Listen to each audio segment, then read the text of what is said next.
Are y'all ready for this?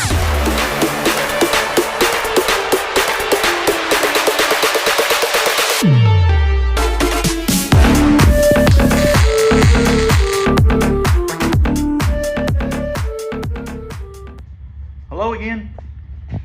Today is very nice outside today. Nice summer day. It's gonna get about 90 degrees out here today. Today we are working on my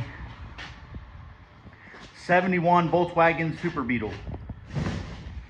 This car is, I've had this car for 3 or 4 years now, 4 years now. This is the one I had in my other video of the slideshow build of me building it. I'll show you what the issue is I'm having with it. It no longer has an air-cooled engine in it. It has a Subaru 2.2 liter motor in it, and it is water-cooled. So the radiator is located in the front. The motor, of course, is in the back. So in order to get the water from the radiator to the back of the car, I'll show you what I have now, and I'll show you why it's not working and what I'm going to go to. So this is what we're working on today. All right, so here is the 2.2 liter Subaru engine. So here's the thermostat housing, and if water's coming out of here, it's going from like 1.25 inches, and then I'm going to like 1.5 inches here, because I have 1.5 inches tubing here that I've bent and ran along the underside of the car all the way to the front. And this is the problem. I had a kind of like this same thing on this side, and this is just too low to the ground. This pipe right here, it sits about that high off the ground.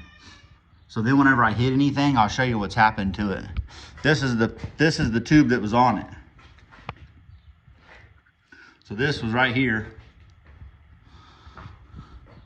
So this tube was right here connected, and look at, it's actually already rubbed a hole in this piece, and almost has cut the hose clamp, wore plumb through it. So I'm gonna have to reroute these hoses. Plus, what ends up happening for some reason is I'm going from 1.5 inches down back to like 1.25 inches hose, and it's building up a little bit of pressure. And then, you know, say 7 pounds of pressure for a radiator cap, and then you take and you hit the ground with this, you know what I mean, and it jars it like that. Well, then it just slides right off of here, because I don't have any kind of like raised edge around this or anything to hold this hose on, which that would probably help too, but it's still too close to the ground and I really don't like it. So the solution I think I'm going to do, or I'm going to attempt to do, is I have bought some 1.25 inch hose that is rated for cooling lines.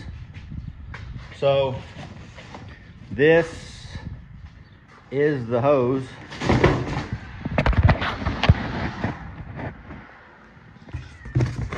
So what we're gonna do is we're gonna run this.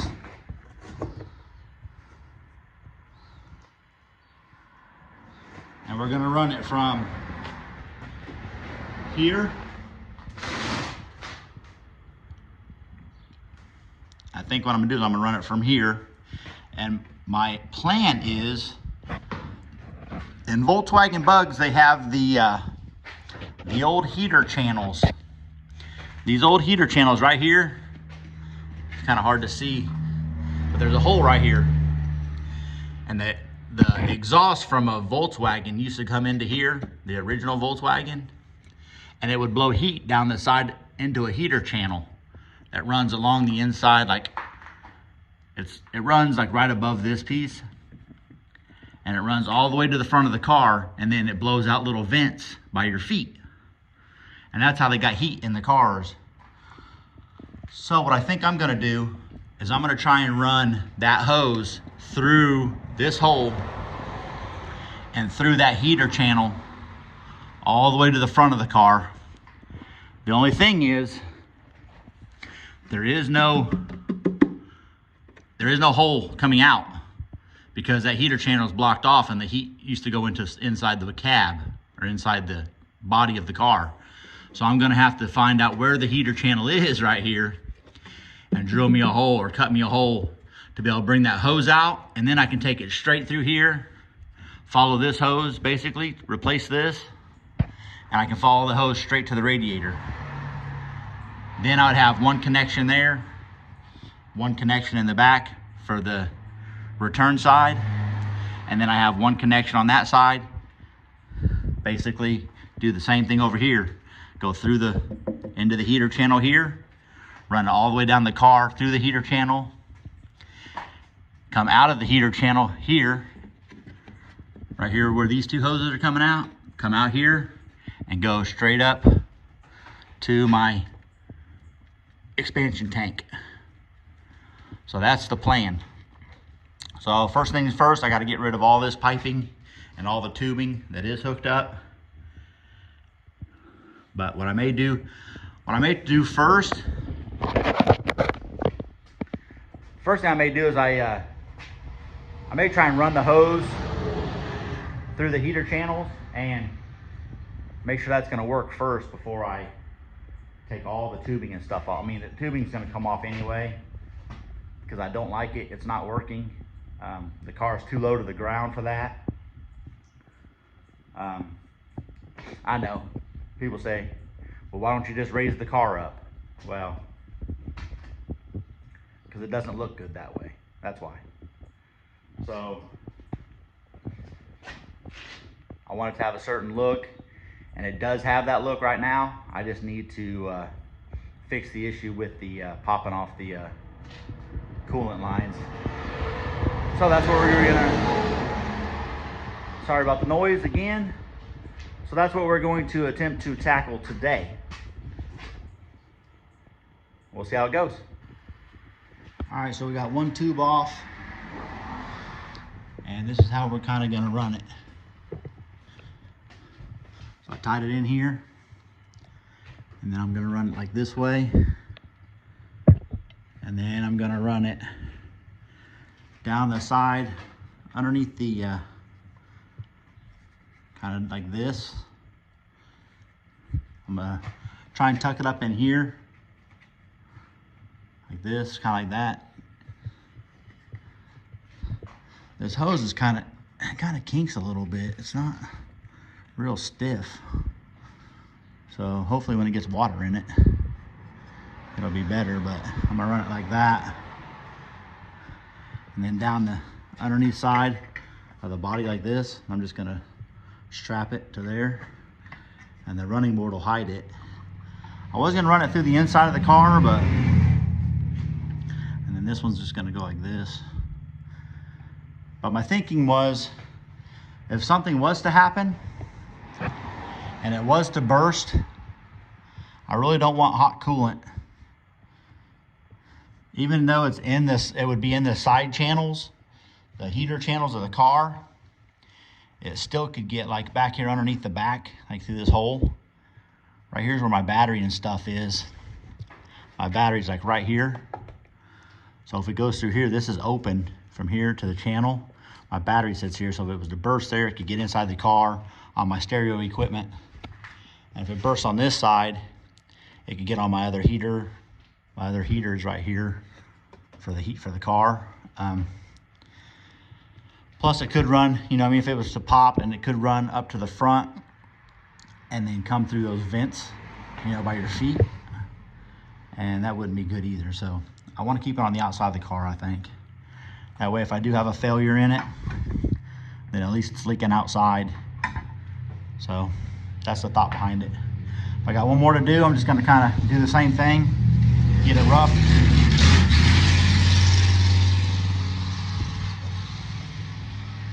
Timing was a little off on that bad boy.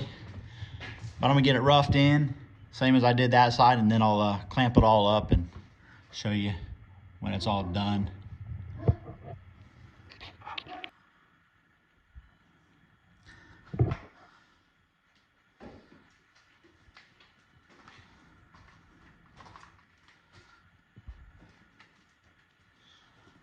And the other side, gonna run right here.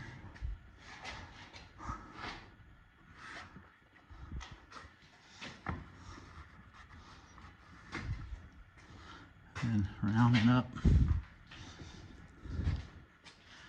and tie it in right here. Okay, so this is how I have it ran. I've got it ran. Might be kind of hard to see the light. So it's hooked into the radiator right there, hooked into this hose. I have it coming out here, running along the side of the frame underneath the running board so you can't see it. And nothing's gonna hit it because it'll hit the floor or it hit this before it hits this, unless it's like a stick or something, but can't prepare for everything. So then it's gonna run back through here and then tie in here into the motor. The other side I'm working on, ouch. So it's gonna start there, hook on the radiator over there at the top, run along the bottom to here, and then tuck up on the frame here and run all the way down the side of this frame just like the other side, right behind the running board, and then go here, go up, and then tie in to this hose right here. So I'll cut this extra off and tie it in right here. Then the underneath side of the car now is a lot cleaner. So see the lowest point now, see this is where the hose used to be. This was the lowest point of the hose, and now look. So I used to have those pipes here. Now all the hoses are gonna be, you know, well up out of the way. So if anything's gonna hit, this will hit before any of this hits, or this side, and then the floor and all that's gonna hit before it hits any of this. See, it's nice and tight over there. And this part, this floor part will hit, or the bottom or the exhaust is gonna hit before it hits here. So that's gonna be a lot better. So I gotta finish taking out some of these hoses. Yeah, what is she taking on about?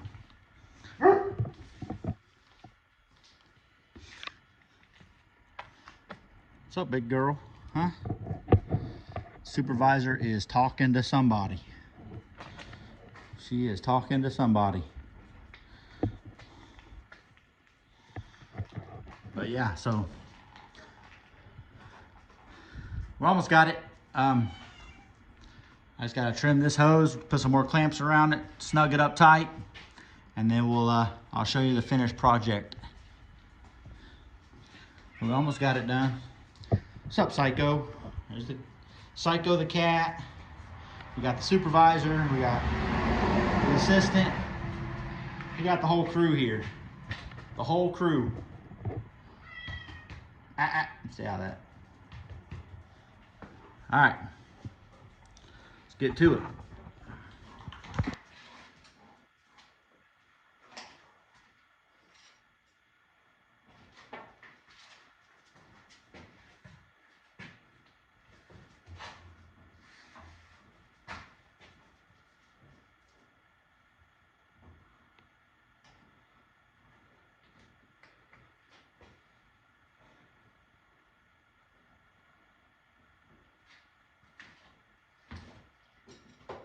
I just use these kind of like metal, like wrap, like clamp things, like, I don't know what they're called. Got a bunch of holes in it. You can cut it to length. Didn't want to do that. Didn't want to really break it.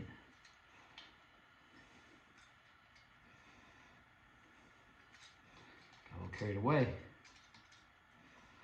little carried away with the twist. Too much twist equals breakage. That's what they call torque. Too much torque.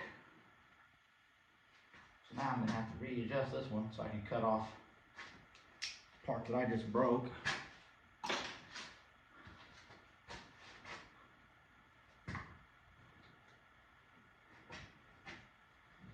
It's okay.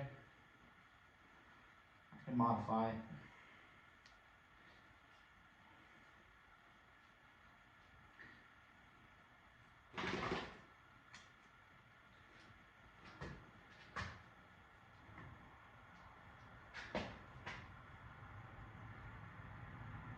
I'll just use this one somewhere else.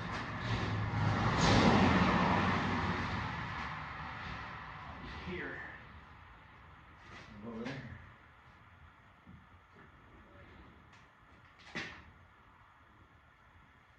Now I'm just using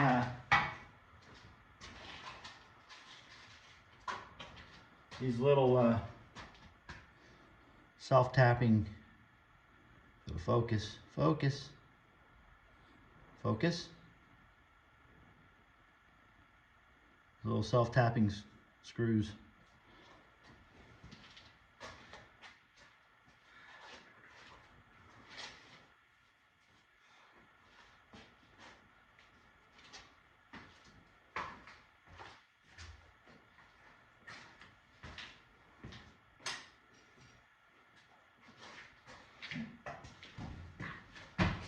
Low bridge.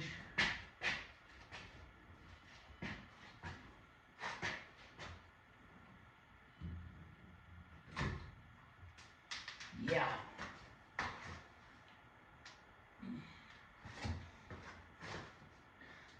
This is when you want one of those magnetic bit holders. Make it nice.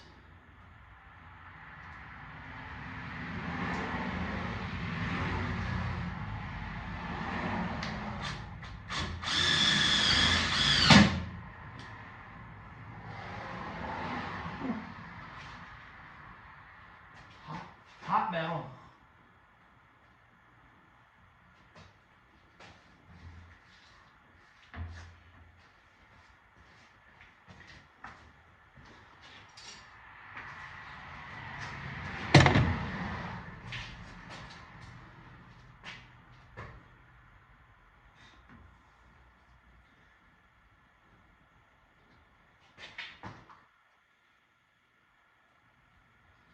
I'm going to bend these a little bit. That way the hose isn't going at such an angle. I don't want to kink the hose. But I don't want to break my metal either.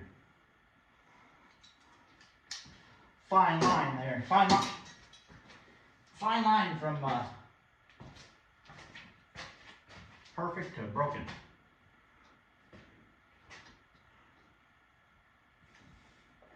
Sometimes you have to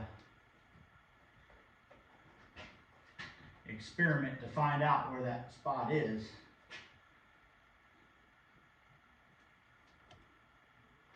So sometimes it's not fun to find out the breaking point. I kind of want to make it to be kind of like the other side is, because the other side turned out really good. I like it.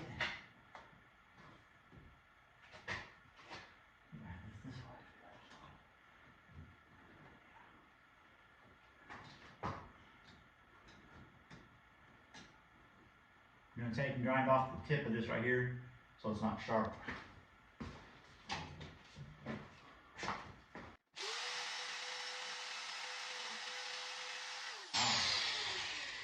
Blue belt. These things are kind of nifty. These are like a kind of like a deburr tool. Kind of neat. Psycho's not a fan of it though. He just took off running. Like a little scaredy cat. Scaredy cat. Get it? Scaredy cat.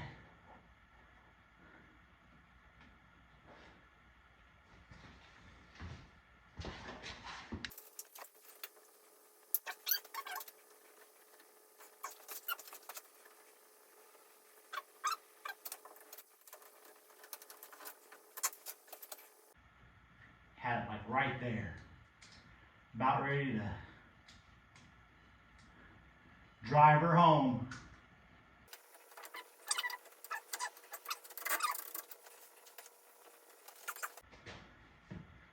Now it's kind of tight. I can bend it how I want it.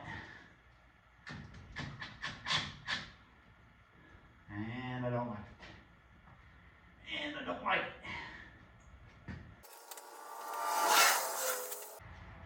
We'll put in a secondary hold down screw.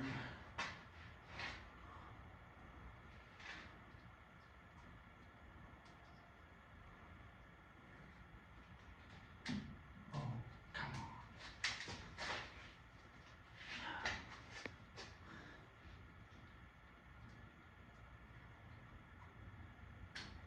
Come on, Beetlejuice. Be good to Daddy. Gotta cut out, I'm gonna cut out a little notch just wide enough for this.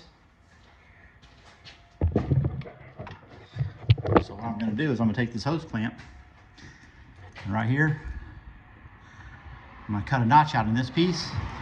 I'm gonna slide that hose clamp in there and then I'm gonna screw it to this top piece. And then I can use the hose clamp to hold the hose exactly on there. So once I get it all cut out and put up there, I'll show you a little closer.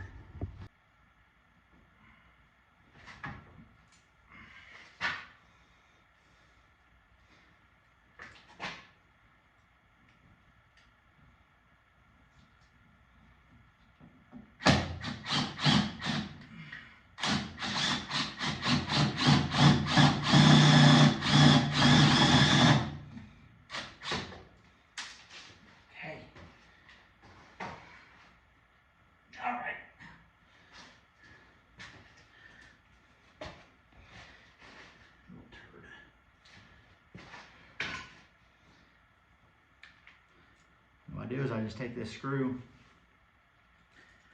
put it right through the hose clamp like that, and then screw the screw into the car.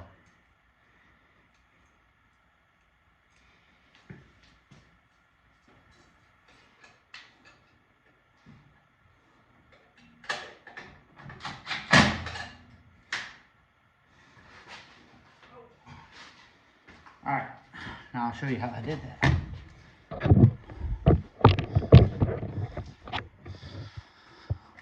So see, I notched this out.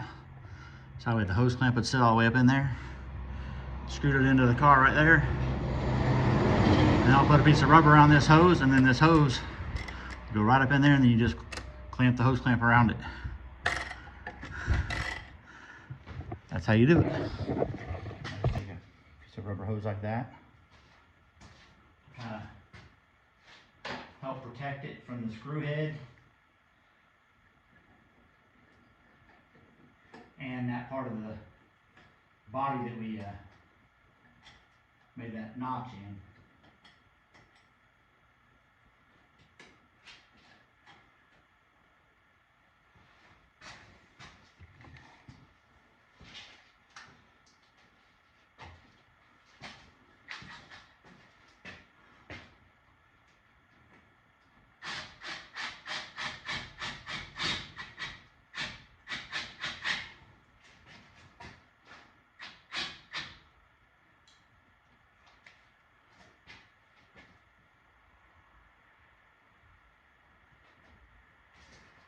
We're not going to crank it down too tight because we don't want to smash the hose, because there's There's nothing keeping the hose from smashing. We just want to hold the hose where it's at. So see, so that's how it ends up.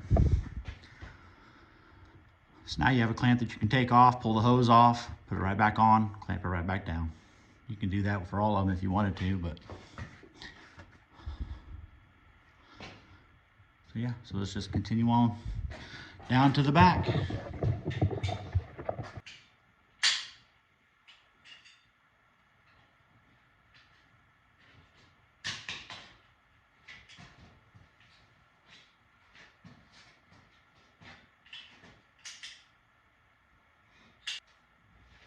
Kind of a expensive way to clamp things, but but I don't have any other stuff, so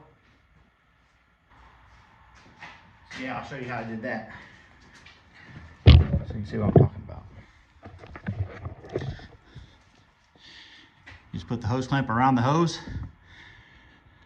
and when you tighten it up, when you tighten up the hose clamp, the tail that comes out the back of the hose clamp, that's what I screwed in. Just self-tappers right through the bottom of the plate right here. And that holds that hose nice and perfectly tied up in there. And it's not gonna move around, it's not gonna rub. So really they work pretty good. They work better than those. See how much that moves. I mean, that works, but it's got some movement there for that one. Those are gonna be perfectly tight. So. Kind of an expensive way of doing it though. Figure a hose clamp like that's probably, I don't know,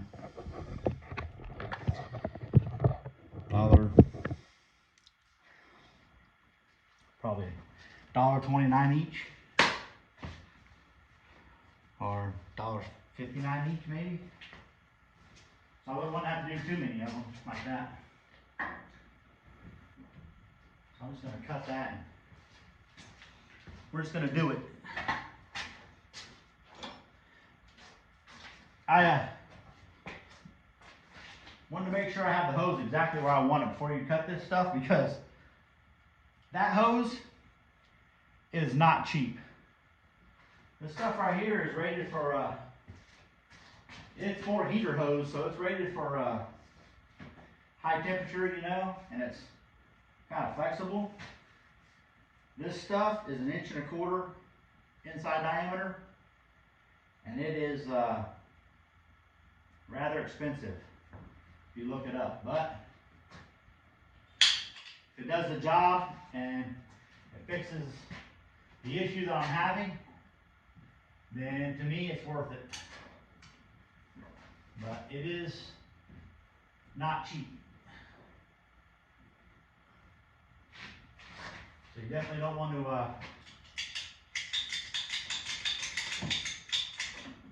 mess up when you're cutting it. Otherwise you'll be splicing it together, because you're not going to misplace that hose. Because you are definitely going to know where you put it, because the amount of money per foot for that hose, pretty salty. Pretty salty. Well, that clamp wasn't a very good one. It come right apart, look at that. It's a big clamp too. Might be able to fix it. Might be able to fix it with a big pair of pliers. Probably just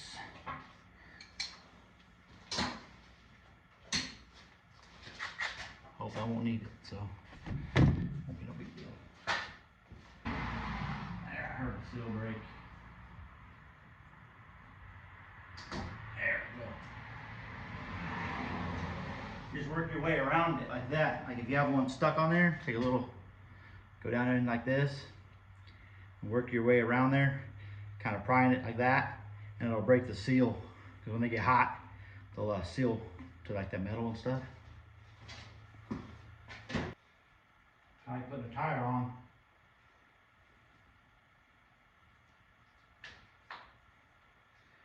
Takes 4 hands, you only have 2.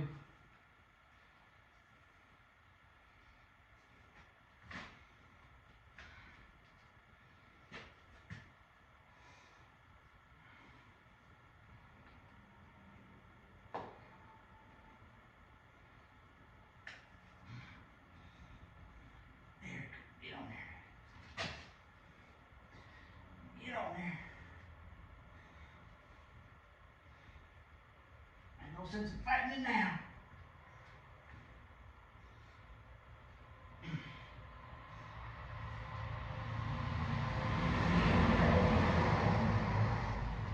There we go.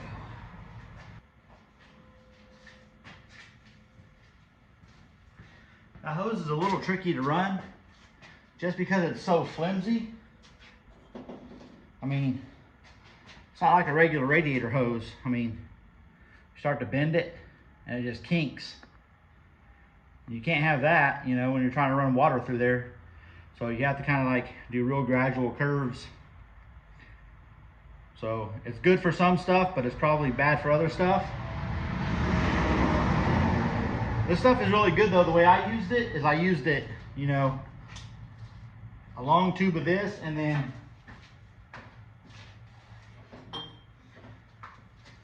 where I needed it to like do funky bends and stuff, then I have just other regular radiator hoses that you can go down to, you know, O'Reilly's or Advanced or whatever, and just ask them to see the radiator hoses, and they'll let you back there, and you can kind of pick out, you know, different shapes and stuff that you may need, because this will do a nice curve, and then you can just tie in this stuff, you know, on the end and run your big distances with it. But that's the only bad thing about this kind of thing.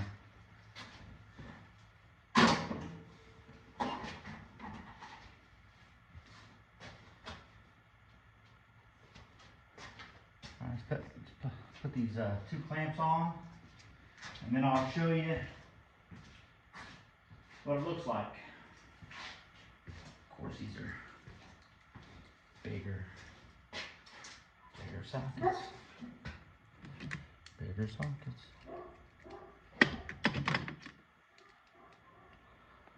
Supervisor is out there chasing something.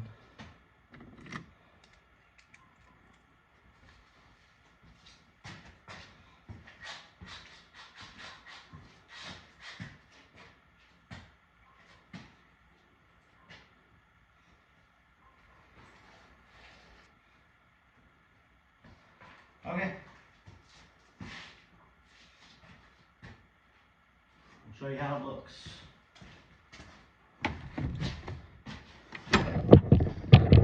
Alright, so that one running down the side here, kind of up and under here. Now, I know it looks like you can see a lot of that, which you kind of can, but I think with it on the ground, I mean, this car sits like this high off the ground, so I don't think you're gonna be able to see it. Plus, that's really the best way to get it all up out of the way. So anyway, so then it runs up here and around and then ties in here. It's got plenty of clearance for the axle. I'll probably zip tie these 2 lines together. That's a heater hose also. So I'll probably just throw a zip tie on there, and then that'll give me plenty of clearance for that. I kind of did the same thing on this side, like it kind of, you know, comes down and tucks underneath right here. So it's about the same. It's about the same spot, you know what I mean? God, dog it. Who put that there? So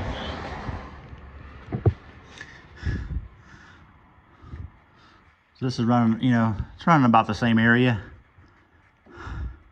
Probably could have made it a little bit, you know, like that.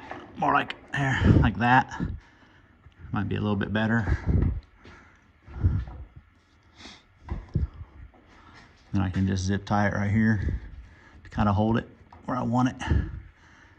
Yeah, so that's what we're gonna roll with, and then we'll fill it back up with, I may fill it up with water this time, just for the summer. That way, if it does, if I do have more problems with it and it blows off, I'm not going through gallons and gallons of antifreeze. Because this thing holds almost 4 gallons of antifreeze. Because it has to run through all that tubing. So this car does not get hot. We'll just say that. But I don't want to keep having problems and then dumping antifreeze everywhere. And you know, antifreeze isn't cheap either. So 4 gallons. This makes the 3rd time that I've had a line pop off that with those old tubes, because it keeps catching right here in the front. So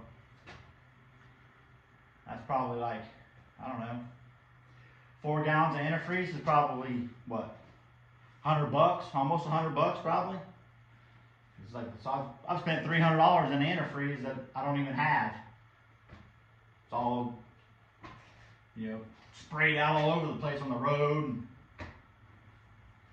So I may put water in it first, and then if it does good all summer, then I'll drain it out and put antifreeze in it before it gets cold out.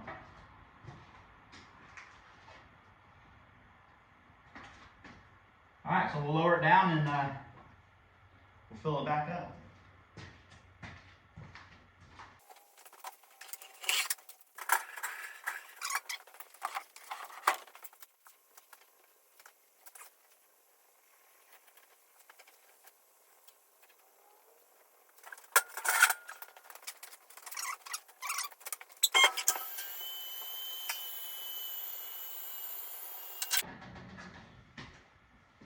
Show you guys real quick how I have it plumbed up here by the radiator. So this one's coming in from the driver's side, coming over hooked to a regular radiator hose, because it's got a good bend in it right here. Goes to the bottom of the radiator. And this one is the return from the thermostat on the passenger side. Comes up, goes into the top. So it should be good. I'll probably leave this cover off for now until after I know it's all filled up and everything's good. I want to show you something. I don't know if I've showed you, I don't know if I've made a video about this before. I think I have. May have been on the Razor maybe. Anyway, with these Subaru motors especially, or like the boxer style motors where the cylinders are horizontal, they're not in a V shape and they're not in line. So the water jackets kind of run sideways with the cylinders and they get air pockets in them. And that's the big thing with Subarus, is it's hard to get the air pockets out whenever you mess with the coolant. And that's how you blow head gaskets. So with this tool right here, it eliminates that. It's a vacuum, what it is, it's a vacuum tool. So you can use it in a couple different ways. You can put a vacuum on your system and let it sit there to see if the vacuum bleeds off, to see if you have a leak. Or you can do it like I'm doing right here, is I'm putting a vacuum on my entire cooling system right now. It sucks a vacuum on it. It'll collapse all the hoses and everything. And then what you can do is turn it off, and then you can turn another knob and it sucks the water or antifreeze or whatever out of your jug into your system. So it fills up all the gaps. So it basically sucks out all the air. And then when you open the valve to suck air back into the system, you have that hose into your coolant, and it sucks all the coolant back into it and fills it up completely. So I'll kind of show you how it works. It's a little loud because you have to run the air compressor, but it uses like the Venturi effect or whatever. The air compressor, air is going through it, creates a vacuum on the other side of the line, which sucks vacuum onto the system. So I'll show you how it works. So here's the air compressor hose coming in, and it has a little on-off valve here. And then this is a check valve. Basically, when you turn this on, it sucks the vacuum from the radiator cap, which is right there, sucks the vacuum through this hose. So it sucks as the air is passing through here and out this hose. It creates a vacuum through this portion, and it shows you how much vacuum you have on the gauge. And then what you do is, this valve is turned off right now.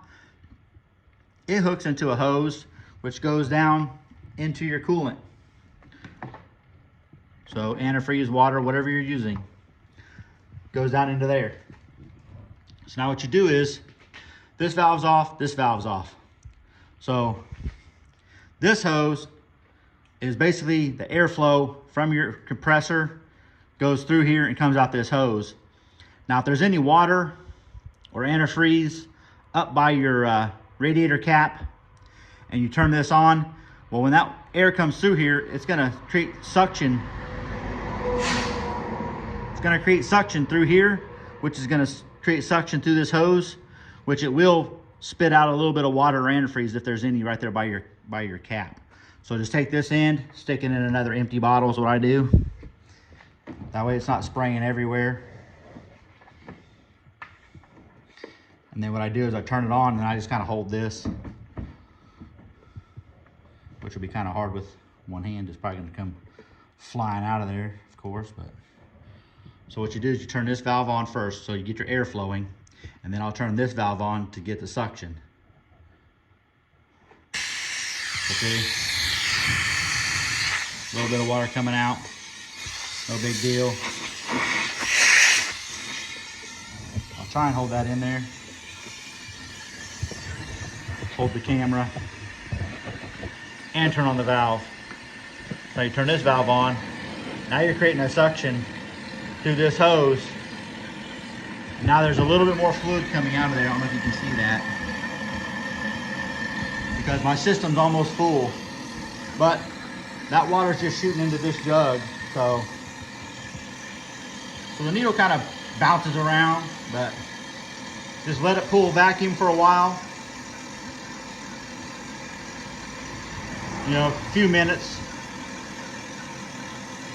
I've already done it, so mine's pretty full. This is like the second or third time I pulled a vacuum on it. So there's probably not gonna be much left in my system, but I'll show you what happens. There's probably still a little room in there. So then you wanna turn this off. So see, here's the vacuum. So I can shut this off now. There's the amount of vacuum that's pulled on the system. So it's at 0.3 bar. So now, when I open this, it's gonna suck with the water or antifreeze through here and in through your hose and into your system, through your radiator cap. And I'll show you. And then this will drop down. It'll start to go down because now you're sucking water back into your system. So now you don't have as much vacuum. It's losing vacuum. And then you can turn this off, redo it, suck more vacuum again, and redo it. Do that 2 or 3 times. So watch, whenever I crack this open, you'll see how that drops down and it sucks fluid out of this hose into my system. See how it dropped down? It's kind of hard to see. It goes kind of slow, but see, it was at 3. Now, there you go. See it? Was at 3, now it's almost at 2. So it's pulling water through this hose and putting it into my system. See, now we're down to 0.2.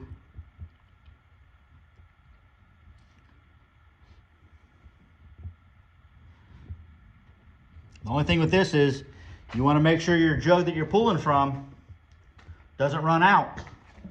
Because if you start to get low, just turn this valve off and switch out your jug here or fill it back up. Because if that goes low and you're sucking through here, you're going to suck air right through there. So you don't want that to run, you don't want this hose to run dry. So if you start to notice this gets low, then you can turn it off here, refill your jug or change out your jug, and then return it back on. So see, now we're down just a little below 2, maybe.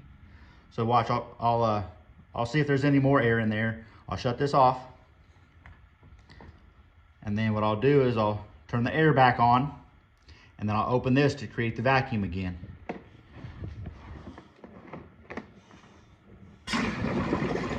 there's the air. And then there's the vacuum.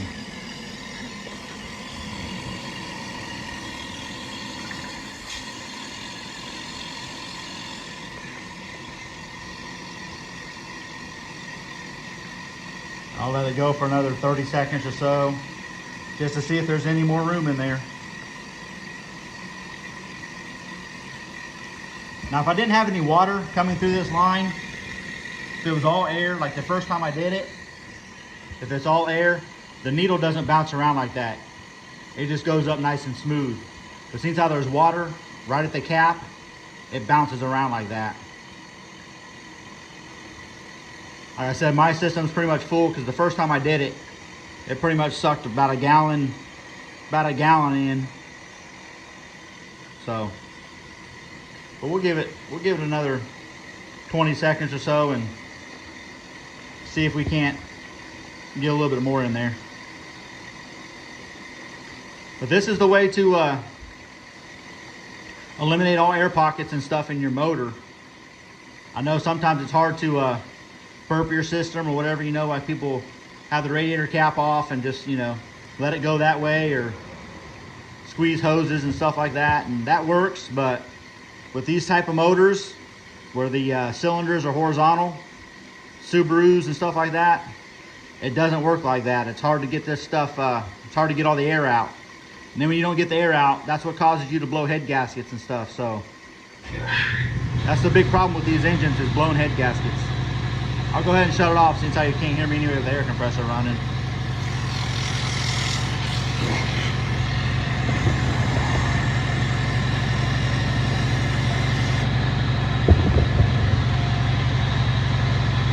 So see, we got a little bit more.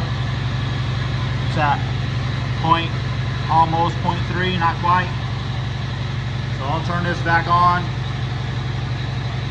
Let it suck back down if it's going to. See how it doesn't really drop much?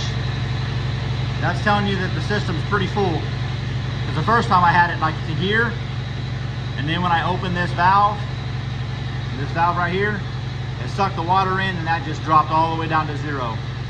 So then I redid it. So see how it's not really dropping much?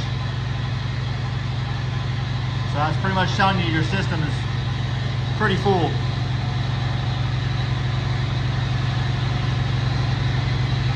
I know you can't hear me, but that's how you do a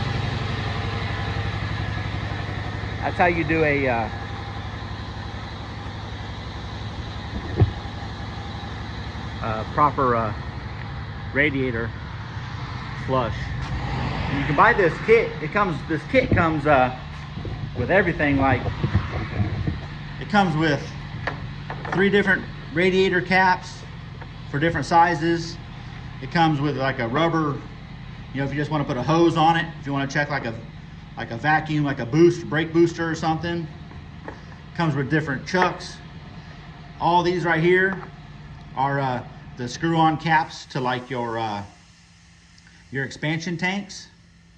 All the different sizes, all this. And then it also comes with a hand one where you can do, you know, you can pull vacuum by hand to check, like you can put your radiator cap. You can check radiator caps like with this right here. What you do is this part goes on to, where's it at? Yeah, this part goes on to like this on one end, and you put your radiator cap of your car on here, and then you pull vacuum with this by hand. And then if your radiator cap is, say, rated for 7 pounds, when you start pulling vacuum right here at 7 pounds, once you get to 8, it should drop back to 7. And that'll tell you if your radiator cap is good or not. But it comes with a thermometer. I mean, this whole kit all comes as one thing. That whole stuff, all that stuff in there, I'm using on the Bug, and all of this. And I think I got it off Amazon.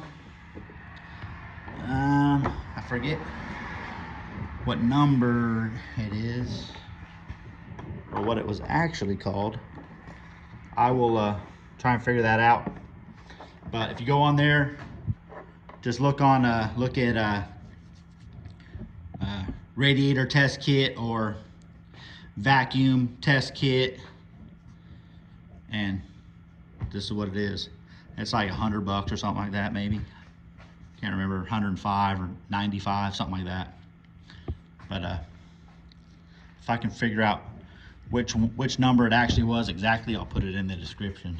But I can't remember off the top of my head. So, all right, so that's pretty much it for the bug and the radiator hoses and stuff. I'm gonna cap this off, fire it up, make sure there's no leaks or anything, and hopefully that works out. But if not, I'll let you know. Yeah, so that'll probably be all for this video, since I've been kind of running kind of long. And don't forget to like and subscribe and share. And I really appreciate you guys watching. Supervisor, she appreciates you guys watching. Psycho, he's kind of camera shy, so. But yeah, thank you guys so much for watching and subscribing. I really appreciate it. We'll talk to you guys later.